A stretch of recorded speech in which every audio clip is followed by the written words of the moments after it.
Salam alaikum à tous. Salut à tous.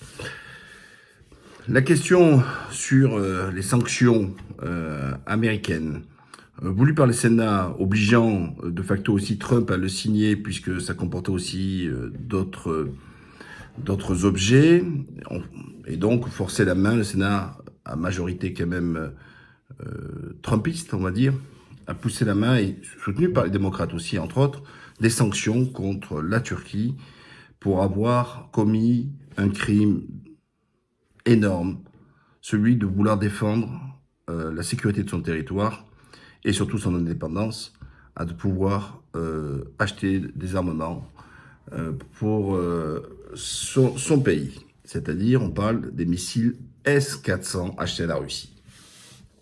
Alors, ces sanctions sont, pour moi, pitoyables, pathétiques et injustifiées. Je vais parler de l'origine, comment on est arrivé là, et ensuite j'expliquerai sur la forme, la méthode. En 2013, la Turquie, 2013-2012, a fait appel à ses partenaires de l'OTAN pour mettre des missiles patriotes, notamment à la frontière syrienne, au cas où des avions ou des missiles balistiques étaient envoyés par le régime de Bachar. En 2015, et donc ils étaient placés notamment en région de Gaziantep. Et 2015, les Américains décident de retirer leurs missiles patriotes, soi-disant parce qu'ils devaient faire des essais, tout ça, etc., aux États-Unis, et donc ils les ont enlevés. Les Allemands aussi, de facto, ont retiré leurs missiles patriotes. Les Espagnols sont restés juste un peu plus tard, mais aussi après ils ont retiré.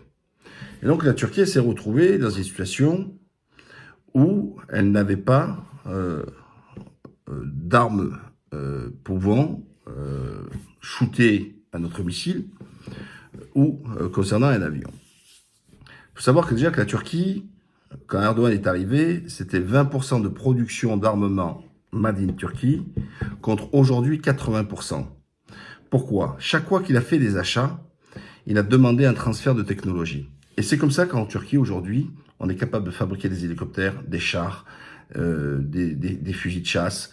Et aujourd'hui, c'est devenu une grande puissance militaire, notamment avec les avancées technologiques, puisque la Turquie fait partie des 4-5 pays capables de mettre des drones équipés de missiles pour pouvoir frapper. Et c'est comme ça qu'on a vu rapidement comment ils ont pu nettoyer en Syrie, comment ils ont pu faire en Libye, alors qu'on leur annonçait chaque fois des défaites face aux terroristes kurdes du PKK et PYD en Syrie, et en Libye avec Haftar. On a vu comme il a vite nettoyé, et puis dernièrement avec le Haut-Karabakh, en donnant en soutien à son pays frère, l'Azerbaïdjan, que je rappelle, le Haut-Karabakh, décision des États-Unis, et bien sûr un territoire azéri occupé par des Arméniens qui souhaitaient leur indépendance, et aujourd'hui ont reconnu leur défaite, et notamment la reconnaissance territoriale.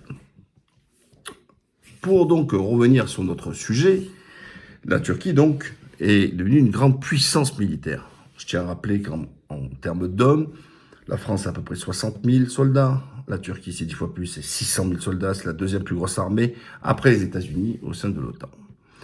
Déjà, je trouve que c'est pas très amical ni fraternel que les États-Unis, l'Allemagne, tout ça, aient retiré leurs missiles patriotes. Mais Erdogan, comme bon président, veut protéger son pays et est obligé de prendre des décisions. Et c'est là où il s'est retourné vers les missiles S-400 et même les S-500 par les Russes, qui ont démontré leur forte, performance. Et donc, logiquement, ils ont pris. Et là, les États-Unis n'ont pas supporté. Sauf que, avant cet épisode-là, après qu'ils aient retiré, Erdogan a demandé d'acheter les Patriotes. Et là, les Américains ont dit non, on ne te vend pas. Et c'était Obama. Obama n'a pas voulu vendre les Patriotes. Donc, comment? Tu dis que c'est un partenaire, tu dis que c'est quelqu'un que vous êtes associé au sein de l'OTAN, tout ça, etc. Et tu refuses de lui vendre cette arme-là.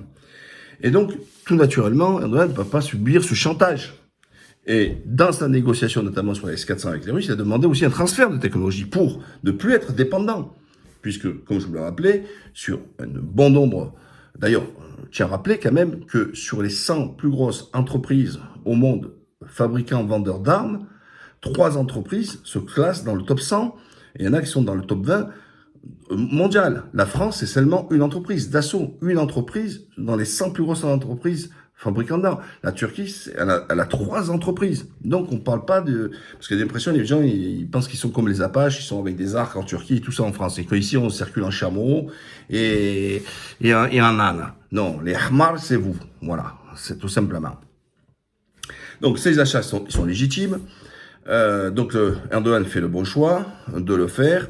Et au fur et à mesure qu'ils s'achètent et qu'ils n'ont pas été encore livrés, les Américains ne cessent de faire des menaces. Des menaces de sanctions économiques, des menaces, tout ça, etc. Et là, ils ont passé à des menaces aux sanctions, et ce qui sont, pour moi, illégitimes. Je pense que la Turquie doit continuer à faire ça, à respecter sa parole donnée auprès de la Russie, prendre ses S-400, développer elle-même, essayer d'avoir aussi ses propres défenses de missiles, parce que ce sont des missiles de défense, les S-400, comme les Patriotes le sont. Maintenant, on va répondre à l'autre question.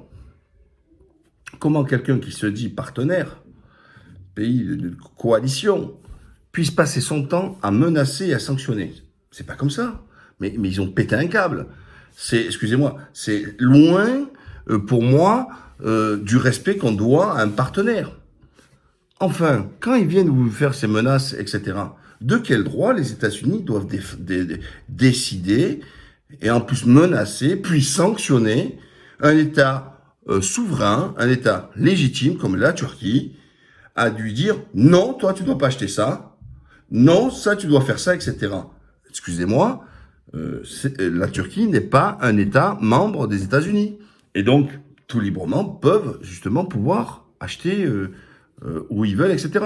Surtout que depuis, la diplomatie turque a dit « Venez en dialogue, on fait une commission, on va voir comment on va les utiliser, etc. etc., etc. » Mais en gros, chaque fois, c'est le but, il faut tourner le dos aux Russes. Mais et pourquoi tourner le dos aux Russes? Il n'y a plus la guerre froide. Mais oui, il n'y a plus la guerre froide. Donc, on ne peut pas à chaque fois se servir de la Turquie sur des théâtres de guerre ou pour maintenir la paix à tel endroit avec les soldats de l'OTAN et compagnie, et en même temps, d'arriver à les menacer et les sanctionner, parce que justement, ils essayent d'utiliser, de prendre des outils que les Américains ont quand même refusé, de vendre pour assurer sa propre défense. Voilà ce que je voulais dire sur cette partie-là, parce que certains n'avaient pas compris ce qui s'est passé avec les Américains là-dessus, mais, alhamdoulilah, Inch'Allah, ça continue, la Turquie commence à développer un peu plus encore ses armes pour essayer d'approcher des 100% d'autonomie. Et vous savez, quand vous avez une défense, vous fabriquez vos propres armes, vous n'êtes plus dépendant des autres. Parce que l'Europe aussi passe son temps à vouloir sanctionner, menacer. Mais on ne peut pas dire quelqu'un, t'es un partenaire, t'es quelqu'un qui fait partie d'une coalition et passer ton temps à menacer. La diplomatie, elle est pas faite pour ça. Des fois, au contraire, il faut être incitatif. Non, la seule chose qu'on sait faire, c'est parler avec le bâton pour taper dessus. Alors, on sait avec qui le faire, pas avec les Chinois. Sur l'histoire des Ouïghours. Pas sur la Birmanie, sur l'histoire des Rohingyas. Pas sur l'Arabie Saoudite, sur l'histoire des Émiratis, sur l'histoire du Yémen. Non. Vous voyez? Donc, on essaye toujours d'avoir ce rapport, parce que la Turquie dérange, parce que la Turquie, elle est politique, parce que vous ne pouvez pas dissocier la politique de défense avec la politique de diplomatie. C'est grâce à l'outil de défense que vous pouvez faire aussi une politique diplomatique. Et comme on dit, lorsque la politique de la main tendue n'a pas été écoutée, eh ben, on utilise le bâton. Et le bâton, c'est justement grâce à la défense. Et la Turquie, elle a été protéger sa sécurité à la frontière syrienne sur 500 km. Elle a aidé à la demande du pouvoir légitime en Libye pour nettoyer les terroristes d'Haftar. Elle a été en Haut-Karabakh à la demande de l'Azerbaïdjan pour venir soutenir face aux indépendantistes et squatteurs d'une terre qui ne leur appartient pas. Voilà, c'est ça. Et moi, je pense que justement, la Turquie, c'est le seul pays musulman aujourd'hui au monde qui tient debout et les autres veulent en rendre des toutous comme ils ont l'habitude de les avoir, notamment dans les pays arabes. À la prochaine, salam alaikum.